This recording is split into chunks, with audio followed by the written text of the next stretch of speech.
Hello, everyone, and welcome back to the Just Bulldogs podcast. Missed out on a couple episodes last week. Life got a bit too busy, but we're back reviewing the Bulldogs versus Dolphins game. We headed up to Bundaberg for our annual away game, scheduled home game up there on Saturday afternoon. Coming away with a win, 30 points to 10 against the Dolphins. Very big win. It was pretty grindy for the majority of the game, but we really managed to blow it out in the last 20 or so minutes. Very big win for the club. Still leaves us on the edge of the top four, sitting in fifth place. Hoping that Cronulla would have lost that game on Sunday night, but wasn't to be.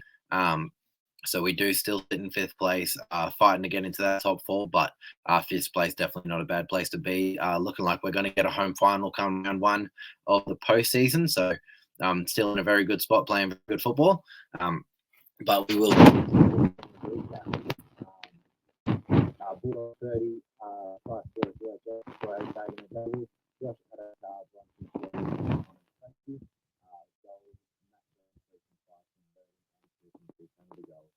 Dolphins plus Jermaine Zarko and ex-Bulldog Gabriello, which the numbers are 1 and 2, and that left the final score at 34-1.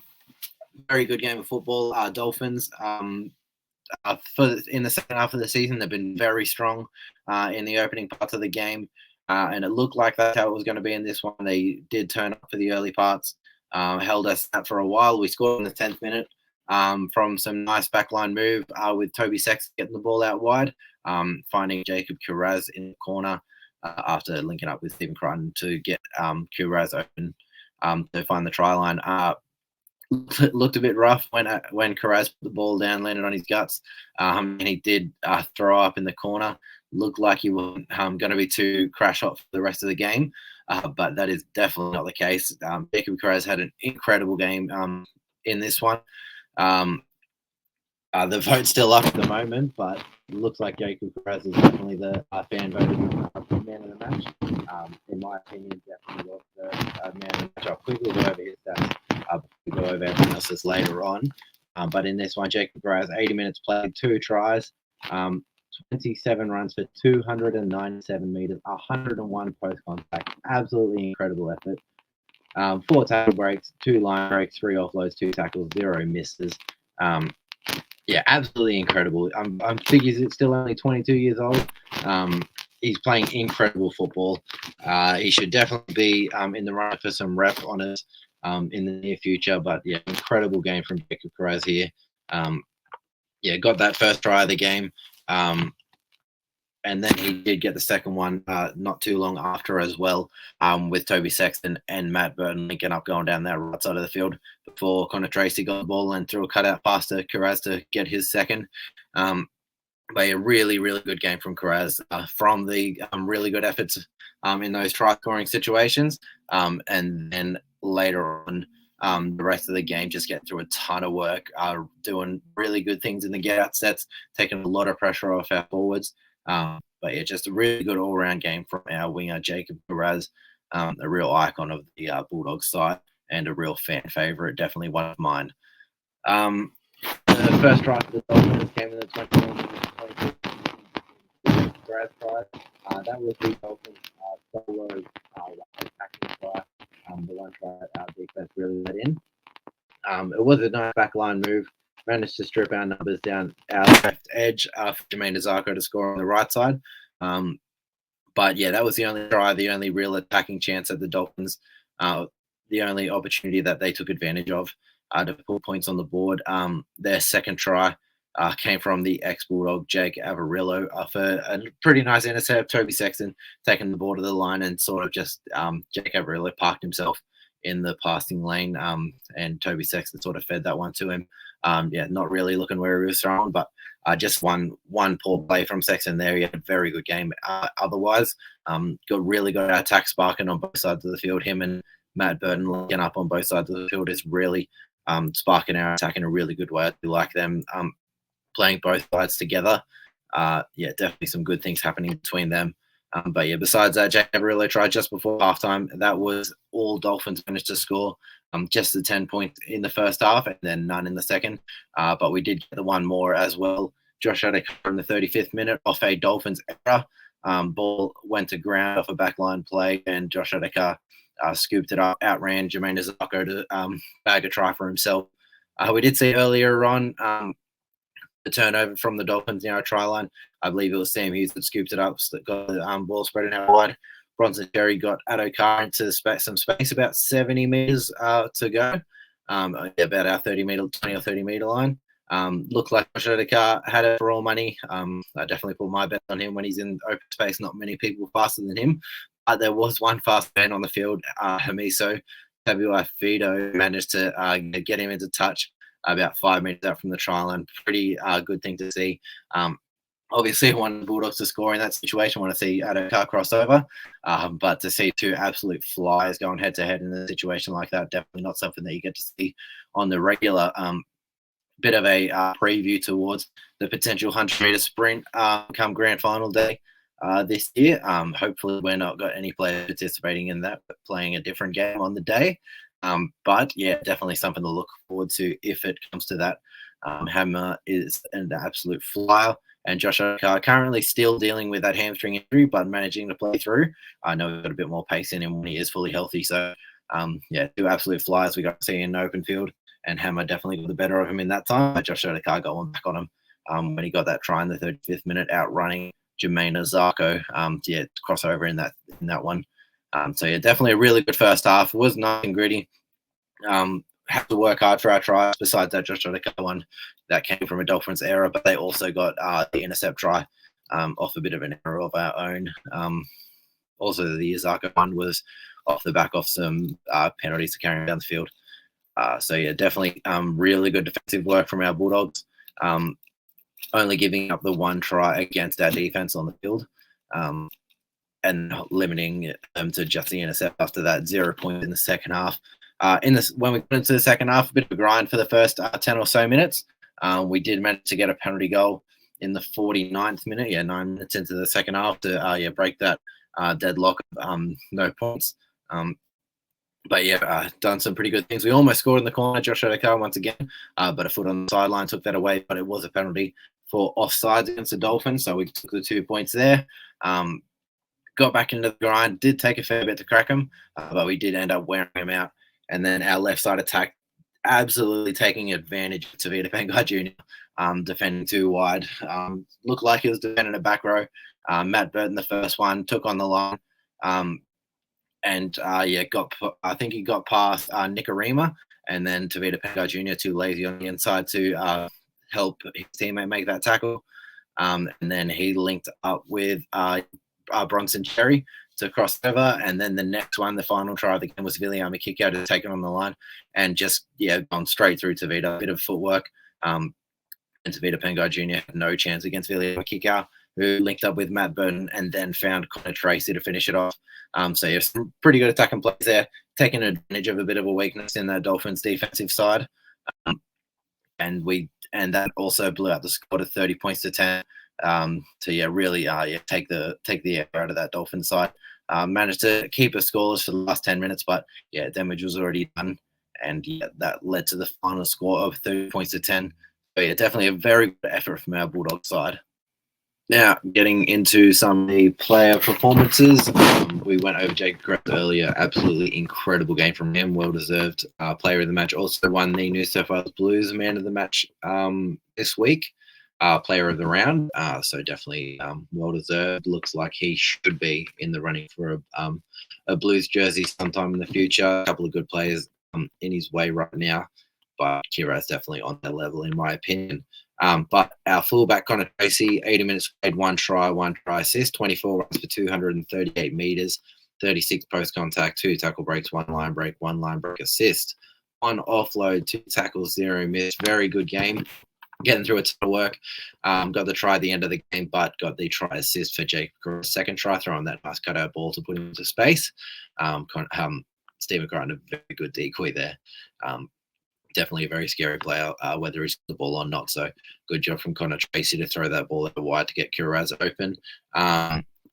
we'll go over to our other winger, Josh Adokar, 1 try, 11 runs for 210 meters, 38 post contact, 4 tackle breaks, 1 line break, 7 tackles, 0 missed. Very good there. Good to see him getting through a ton of work. Josh Adokar, a fantastic finisher.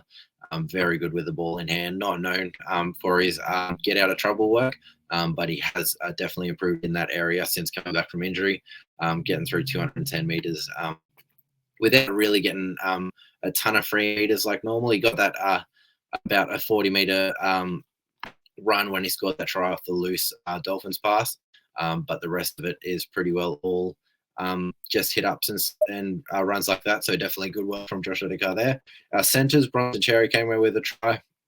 17 runs for 172 meters, 52 post contact, 3 tackle breaks, 1 line break assist, and offload, 3 tackles, 2 missed there. But yeah, very good game from Bronson Cherry, really improving as the year goes on, and definitely locked in a center spot now. Very happy with the way that he's going. Looks like he's about to re-sign as well. Post from Gus Gould on Twitter saying that they're in discussions. Bronson Cherry wants to stay and the Bulldogs want to keep him. So hopefully that gets announced soon, that Bronson Cherry is extending at the Bulldogs. Definitely very happy with the way that he's performed this season. Our captain, Stephen Crichton, got a try assist in this one for Jacob Crow's first try of the day.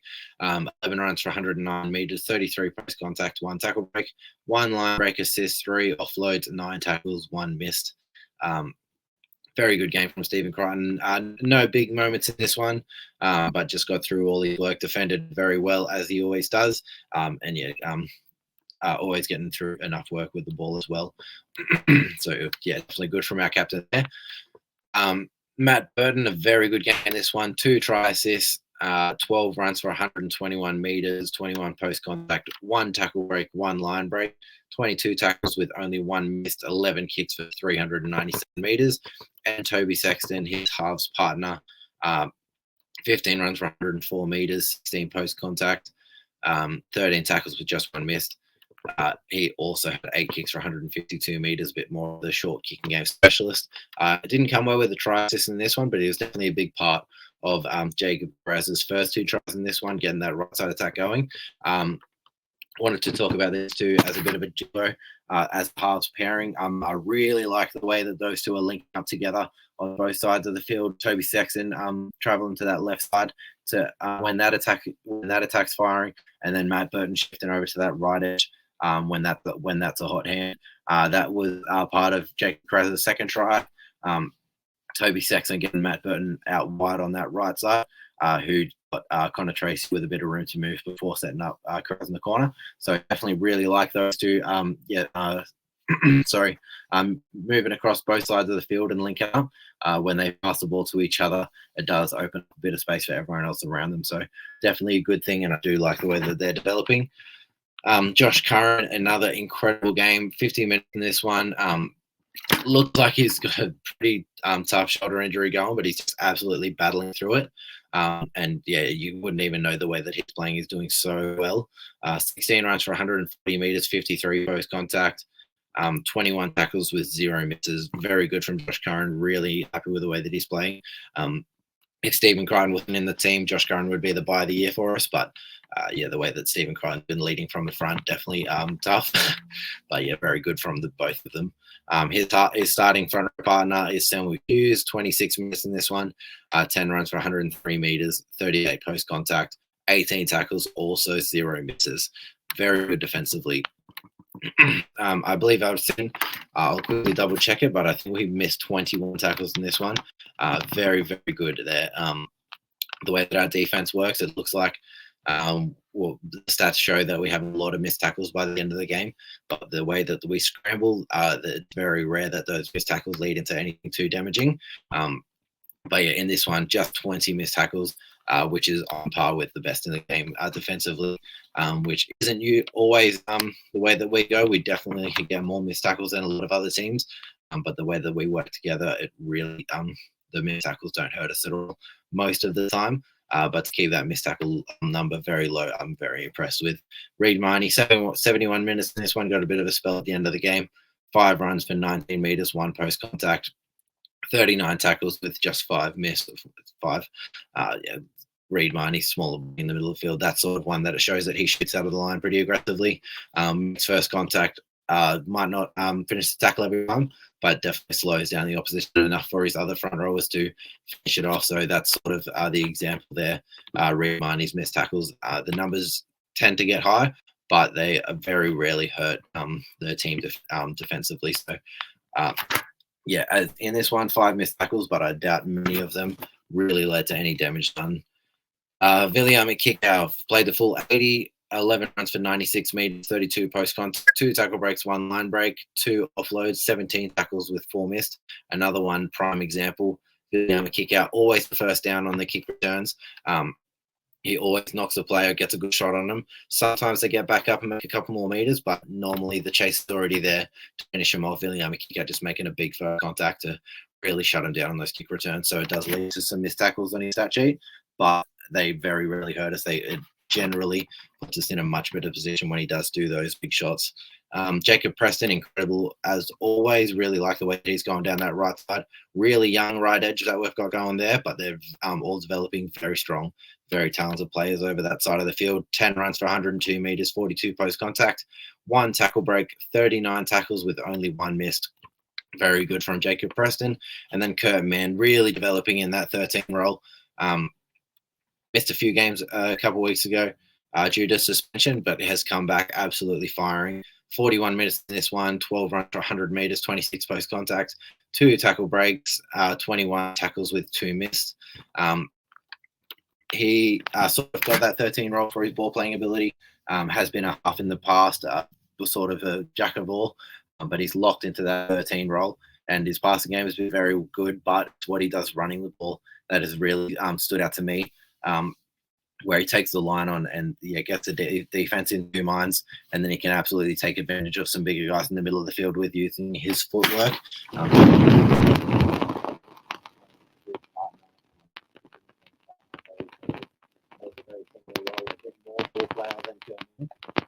a bit less ball runner. Very good things. 47 minutes in this defense on the end of the game. 7 45 meters, 14 post contact, 1 tackle break, 24 tackles with only 1 miss. Very good from Bailey Hayward. Curtis Morin, impact player off the bench, 26 minutes in this one. 8 runs for 91 meters, 24 post contact, 14 tackles, 0 missed. Very good from Curtis Morin. Smaller front rower, probably one of the smaller front rowers in the game, but runs like an absolute truck. Love the way that he's playing. Brings a lot of grunt on the field when he gets up there. And definitely not scared to get into the thick of it. Harry Hayes, another very good game. Really impressed by the way that he's come to first grade. Loves all the gritty stuff, all the tough work. Very good at taking the hit-ups coming out of her own end. Very rarely gets dominated and is very strong defensively. 32 minutes, 10 hits for 90 meters, 32 post-contact, 16 tackles with only 1 missed. Very, very good from Harry Hayes in just his 4th game, I believe. And Jamin Salmon is in his return game coming back from that injury, fractured jaw. 26 minutes played in this one, 9 runs for 86 meters, 38 post contact, 1 tackle break, 1 line break assist, 10 tackles with just 1 miss. So yeah, very good there from Jamin Salmon, and getting a bit more use out of the interchange bench there. We've had Lipboy Hotboy there the past few weeks who was 18 and in this game, not really getting any minutes coming on the field. So good to see our whole bench getting solid minutes in this one. Curious to see how that would go when the game was a bit tighter, but he did come on the field when the game was definitely still in the mix. So looks like this is how they would use it, with the whole bench getting decent minutes in this one. Curious to see what they do when Max King comes back, who they drop from the side. None of the players deserve to get dropped, in my opinion, but Max King definitely deserves to come back in and will come back in when ready. I don't think we'll quickly go over it. Bailey Hayward definitely not getting dropped on the side. Him and Kurt Mann on rotation is very, very good. Curtis Morin, out of the 3 front row or the 3 forwards on the bench outside of Bailey Hayward, Curtis Morin has a bit of a role. He is our impact player off the bench, brings a lot of punch.